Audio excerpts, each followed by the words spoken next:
طبعا وجود القيادات طبعا وزاره التخطيط والقيادات التنفيذيه في المحافظه. المبادره طبعا لما عرضتها علينا الاستاذه انجي اباظه طبعا ارحبنا بيها جدا، لان موضوع تمكين المراه المصريه ده موضوع مهم جدا، وانتم عارفين مدى اهتمام القياده السياسيه بهذا الموضوع. يعني تمكين المراه عندنا مهم جدا.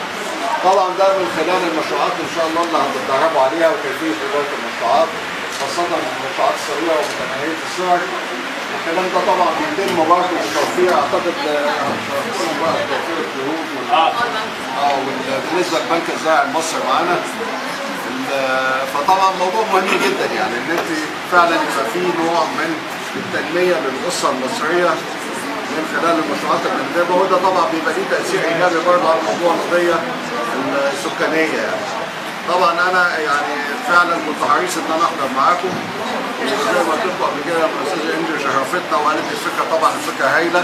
نتمنى ان شاء الله انها تتعمم على كل القرى المصريه، وبصفه خاصه طبعا في القرى هنا في الشبين، واحنا بدانا اهو من الشبين، وان شاء الله يعني في الخير والبركه ان انتم تثبتوا بقى نجاح التجربه باذن الله، ونشوفكم بعد كده بقى اثناء اداره المشروعات بتاعتكم باذن الله.